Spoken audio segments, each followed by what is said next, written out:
Imagine discovering that the house you've lived in your entire life wasn't actually built for you to inhabit. Like it wasn't designed as a shelter at all. Right, exactly. Yeah. But instead, it was actually generated by your very act of living in it. I Yeah. mean, we spend our lives operating under this heavy, unspoken assumption, Absolutely. that in the beginning there was just dead matter, just this dark, lifeless cosmos of molecules blindly colliding for billions of years until finally a random spark ignited. And boom, human consciousness just emerges from the dust. Yeah, it's wild. But today, we are taking a stack of sources to explore a profound question for this deep dive. One that honestly kind of breaks modern physics and flips that entire script upside down. It really does. The question is, what if matter is just a side effect of consciousness? We're diving into a beautifully compiled exploration by Mir Ali Shah. He's a seeker who shared this material through the Inner Horizon podcast in a piece titled The Canvas Before the Stroke. It's a wonderful piece of work. It really is. Mm. So our mission today is to reconsider the foundational story of the universe, and by extension, where you, the listener, actually fit into it. And what's fascinating here is how vital this question really is because, the story we accept basically dictates how we experience our own lives. Right. Much of modern existence feels quietly detached, perhaps even hollow, precisely because we've defaulted to that primordial soup narrative you mentioned. We think we're just an accident. Exactly.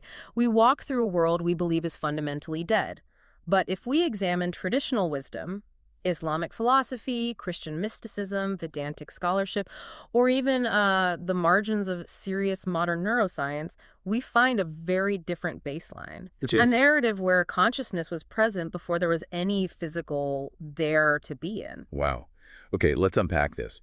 Because to even begin unraveling whether matter or consciousness came first, we have to look at the foundational lenses we use to view reality itself. That's step one, yes. Because if we are operating with the wrong lens, the data is going to be distorted before we even process it. That is exactly where the traditional study of metaphysics becomes so crucial. In Islamic philosophy, this field is known as Mabad ut-Tabiat, which translates quite literally to that which comes after physics. Oh, interesting. Yeah. And historically, there are two classical lenses for viewing the ultimate reality. The first is pure transcendence, or Kalismavara. Kalismavara, okay.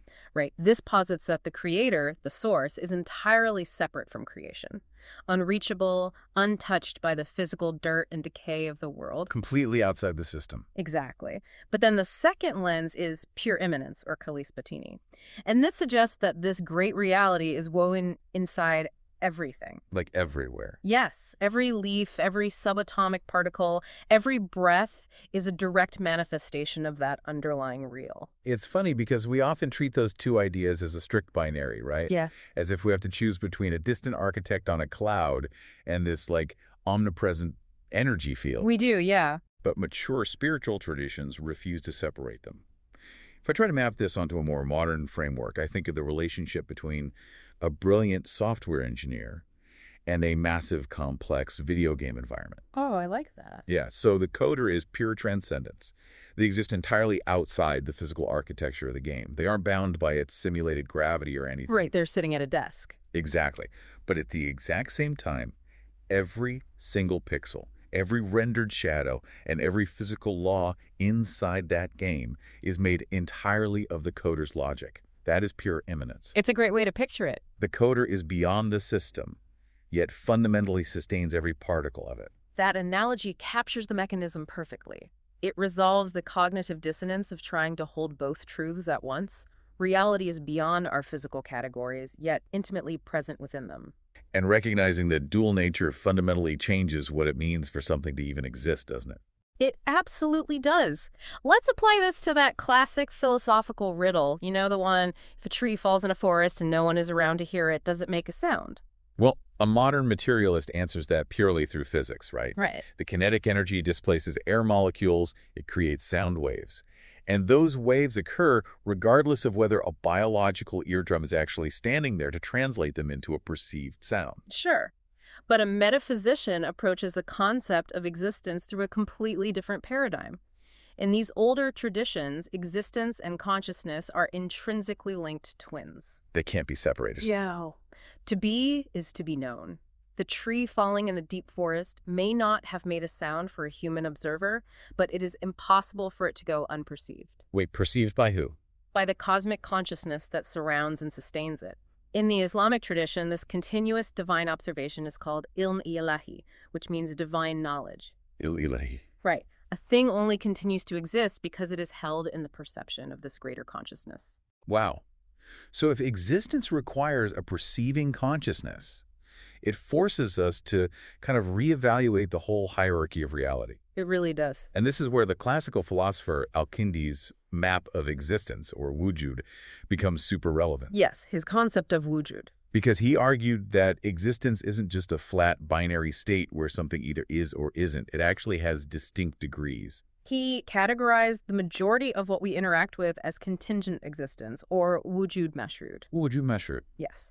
And to understand the logic behind this, just look at any physical system. Let's take a fundamental particle, like a quark. Okay, a quark. A quark only exists because of the strong nuclear force binding it, and that force only operates because of the spatial dimensions it exists within. Right. Those dimensions depend on the expansion of the universe and so on. The existence of the quark is entirely borrowed. It is conditional. It relies on this sprawling web of other factors to sustain it. So if everything we interact with is wujud mashrut, this contingent existence, how does looking at a simple object, like a wooden table, change when we view it through this spiritual lens? It stops being a standalone object. Yeah, I'm thinking of an analogy here. It's almost like comparing contingent existence to a reflection in a mirror. Oh, that's a classic metaphor. Right. Like the reflection is there. You can see it, you can interact with the idea of it, but it owes its entire existence to the source light and the object itself. Exactly. It has absolutely no independent reality of its own.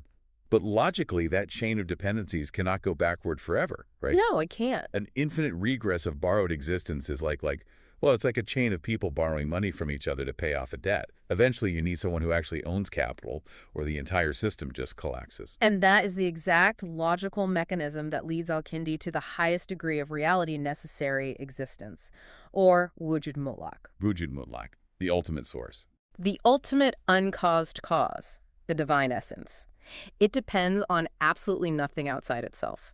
Every single instance of contingent existence owes its reality to it, but it owes its reality to no one. It's the capital that funds the entire chain of existence. Precisely. Okay, but if wujud mutlaq, this necessary existence, is the ultimate foundation that stops the infinite regress, it raises this really dizzying question. What's that?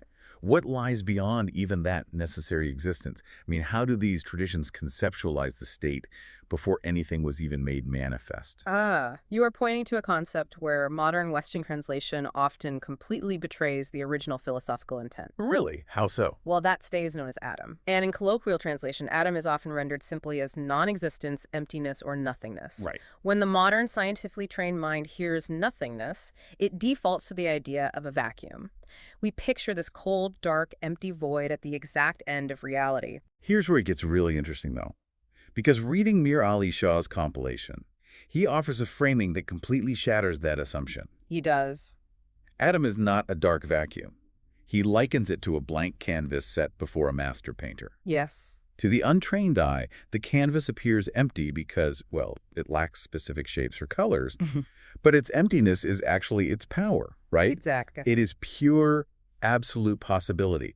The canvas holds infinity for the exact reason that it holds nothing specific yet. In classical metaphysics, existence itself is actually viewed as a constraint. Wait, really? A constraint? Yes.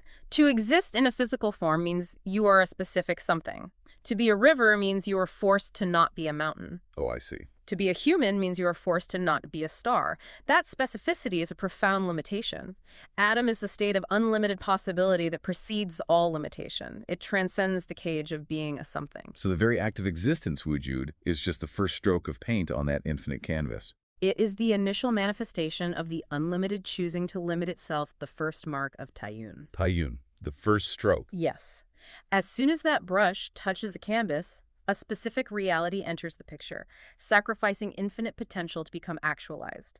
Every subsequent stroke builds upon that first one. Every galaxy, every atom. Every biological cell traces back to that primary act of self-limitation by the unlimited. Okay, but if we accept this framework that the universe is fundamentally a canvas painted by, and sustained by.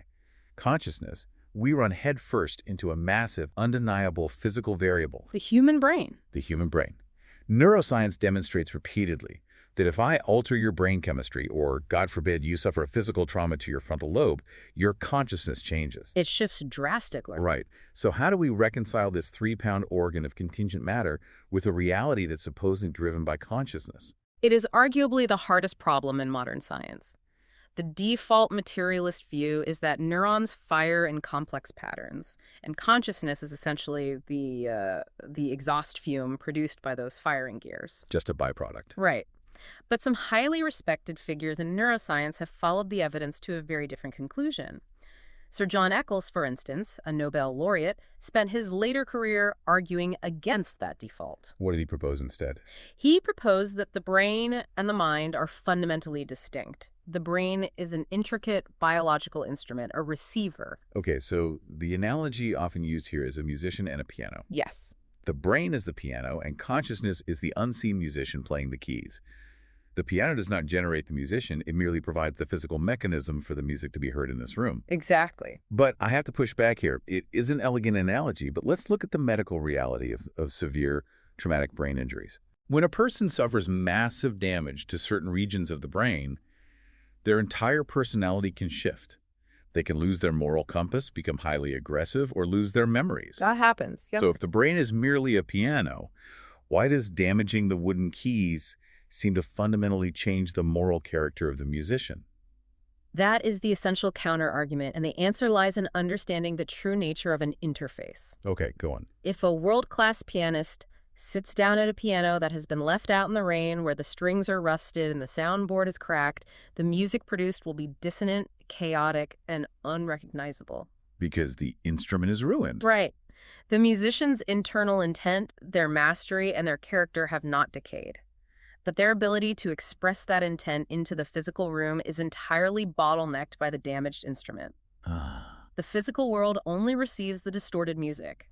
In the case of severe brain injury, the interface between the localized consciousness and the physical plane is severely compromised. So the breakdown is in the transmission, not the source. Oh. It's like if my phone screen shatters and the antenna bends. The internet itself hasn't degraded.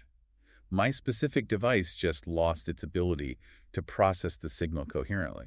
That's a perfect modern update to the analogy. And we actually experience a shift in this interface naturally every single night through the act of sleeping. How so? Well, if consciousness were solely the byproduct of an active waking brain, sleep should be a temporary extinction of consciousness. Right, like turning off a computer monitor. Yes. Yet we dream, we experience vivid worlds, we feel terror, joy, and really complex emotions. We are highly conscious. What is notably absent in the dream state is not consciousness, but errata. Will. Yes, intentional will. In a dream, you are swept along by the narrative. You cannot typically stop mid-dream and decide to change the architecture of the city you are walking through. You're just a passenger. You possess awareness, but you lack the active will to direct it. Wakefulness is the state where consciousness unites with errata. That makes so much sense. This is why inner spiritual practices, deep reflection, meditation, structured prayer, are emphasized across these traditions.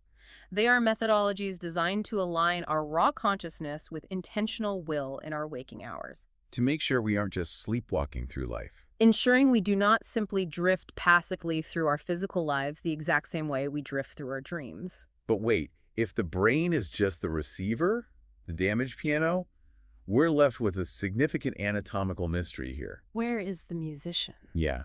Where is the localized center of this moral and spiritual awareness? Because modern biology isolates our cognitive functions to the skull, but that doesn't seem to account for the depth of human experience we're talking about. To locate it, we have to recognize how modern language has collapsed two very distinct faculties into one. We frequently confuse intellect with consciousness. What's the difference? Well, intellect, known in Arabic as dihan or aql, is our computational capacity. It's the ability to reason, analyze data, and calculate probabilities. So an advanced artificial intelligence possesses staggering aql, Yes, exactly. but it possesses zero moral awareness. Right. Because true consciousness, or shu'ur, operates on a completely different dimension. It is the capacity for moral discernment, the intuitive recognition of beauty, the deep, unquantifiable knowing of what one ought to do. And we're really struggling with that right now, aren't we? The profound crisis of our modern era is that we have relentlessly maximized our AQL while starving our Shure. We have unparalleled technological data, yet we are witnessing a complete collapse of ethical clarity. We've built these highly efficient systems without any wisdom to direct them. Exactly. So where does this tradition say that Shure actually resides? The Islamic worldview, along with several other ancient traditions, does not locate the highest seat of consciousness in the cranium. It locates it in the spiritual heart, the qalb. The heart. Specifically, it refers to the eye of the heart, the chashme qalb.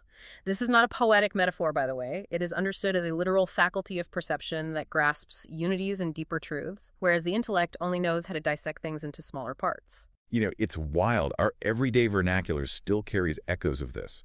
When someone speaks with undeniable sincerity, we say they are speaking from the heart. We do. We don't say they are speaking from their prefrontal cortex. And when we endure profound grief, we suffer a broken heart, not an aching brain. It's ingrained in our language. We instinctively know that the brain is a brilliant problem-solving machine, but the heart is the seat of the musician.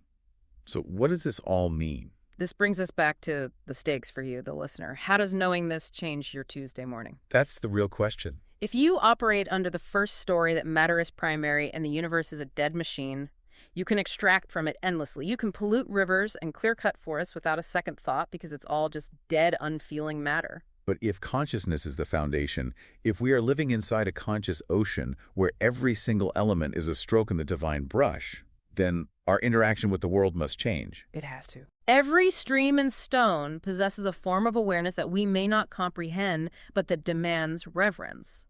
The ecological and social crises we face are fundamentally metaphysical problems.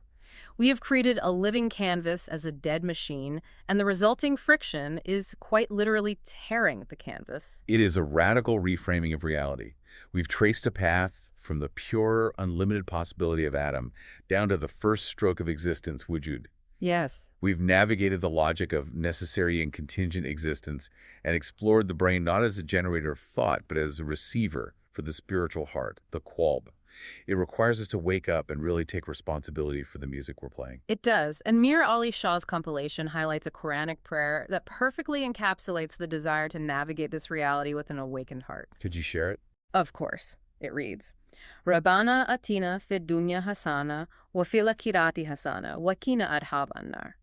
May the one who painted the first stroke on the canvas of Adam grant us the goodness to see the living traces of that brushwork in this world and the next. May he awaken the Shure within us so we can perceive the reality behind the illusion. Beautiful. As we conclude this deep dive, I want to leave you with a final thought to consider, one that builds on everything we've explored today. Let's hear it. If your brain is the instrument and your heart is the musician, consider the implications of multiple musicians gathering in a single space. We intuitively know what a symphony sounds like, but if physical matter truly emerges from and is sustained by consciousness, how does the collective consciousness of a community alter the physical world? Oh, wow. Right? How does the shared palpable joy at a wedding or the heavy unified grief of a family in a hospital waiting room actually reshape the very fabric of those rooms? How does our shared moral awareness, our collective Shure, change the physical reality we all share? That phenomenon is the profound mystery and the great responsibility of living inside a reality made of awareness. Thank you for joining us on this exploration of Mir Ali Shah's work. The canvas has never been empty, and the music is always playing. It is time for us to wake up, not just to the picture, but in the picture.